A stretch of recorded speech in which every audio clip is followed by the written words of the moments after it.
अस्सलाम वालेकुम, नमस्कार, सत श्री अकाल। मैं आज लोकल ट्रेन में सफ़र कर रहा हूँ। देखिए हालात किस तरह की है मुंबई वासियों की। कितने रेलवे मिनिस्टर आते हैं और चले जाते हैं और कहते हैं कि समस्याओं का हल करेंगे। आज देश आज़ाद होके कितने साल कितने वर्ष निकल चुके हैं, लेकिन आज भी देखिए कि किस तरह से सुप्रीम कोर्ट कहता है कि मुंबई के अंदर लोकल ट्रेन में सफ़र कर रहे भेड़ बकरियों की तरह, जानवरों की तरह सफ़र कर रहे। उसके बाद भी मंत्रियों के कान आँख नहीं खुल रहे और कोई समस्याओं का हल नहीं निकाल रहे। कब तक ऐसा चलेगा? आज मुंबई का वेस्टर्न रेलवे देखिए, आप मुंबई का सेंट्रल लाइन देखिए, आज मुंबई का हार्बर लाइन देखिए, आज मुंबई कहाँ तक फैल चुका है। जो मुंबई सीएसटी चर्च गेट से लेकर डानू पालघर तक पहुँच गया, अब नासिक में पहुँचने को भी टाइम नहीं लगेगा। जो सेंट्रल लाइन वो सीएसटी से लेकर मुंबई सीएसटी से लेकर खपोली, कर्जत और पुणे जाने को भी टाइम नहीं लगेगा। वैसे ही हार्बर लाइन आज सीएसटी से लेकर आप देख लीजिए कहाँ पनवेल, पनवेल से रोहा और कोकम तक जाने को टाइम नहीं है। ये सब आने वाले फ्यूचर, आने वाले बच्चों का भविष्य कैसा होगा। आज सरकार बताते हैं, मीडिया बताते हैं कि रोज के 6 से 7 लोग मारे जाते हैं ट्रेन में सफर करने के लिए। उनके परिवारों पर क्या गुजरती होगी। कान खोलकर सुन लो मंत्रियों, तुम वोट लेकर जीत कर आते हो और इनका समस्याओं का हल नहीं करते।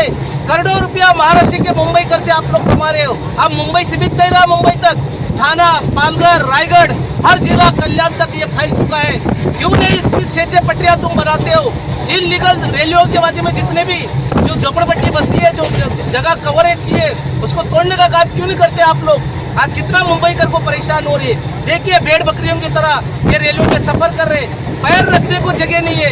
कोई अपने परिवार के साथ में सफर नहीं कर सकता है। दिन ब दिन हालात खराब होते जा रहे हैं। कई सुप्रीम कोर्ट के कई जज कहते हैं कि भेड़ बकरी और जानवरों की तरह लाइफ गुजार रहे हैं मुंबई के वासियों। तो इसका हल कौन निकालेगा।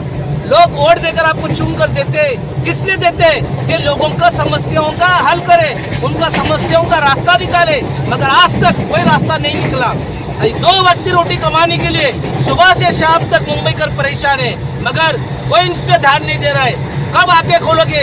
आप शपथ लेते हो, संविधान की शपथ लेते हो और लोगों के साथ में फ्रॉड करते हो, काम नहीं करते, उनकी समस्याओं का हल नहीं करते। मुंबई कर से करोड़ों रुपया, अरबों रुपया जमा होता है। आज पूरे देश में 70% पैसा रेलवेों से, लोकल ट्रेन से फायदा है सरकार को और पूरे देश में 30%। उसके बाद भी कोई समस्याओं का हल नहीं होता है। मैं इश्तियाक जागीरदार ये मैसेज देना चाहता हूँ कि जितने भी रेलवे डिपार्टमेंट है, यूनियन बनी है मुंबई में, क्या कर रहे हैं। इलेक्शन कराते हर 5 साल में पैसे कमाने का काम करते हो, मगर समस्याओं का हल नहीं लेते।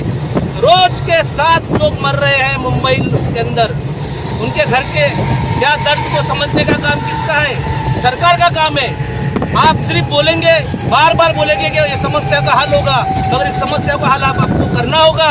अगर आपको सत्ता में बैठना है, अगर आपको मंत्री बने रहना है, तो ये लोगों का काम करो, वरना अपनी कुर्सी खाली करो। और लोगों का काम नहीं हो सकता है तो रिजाइन दे दो। मैं इतना ही कहूँगा, इससे ज़्यादा कुछ नहीं कहूँगा। इश्तियाक जागीरदार, जय हिंद, जय महाराष्ट्र।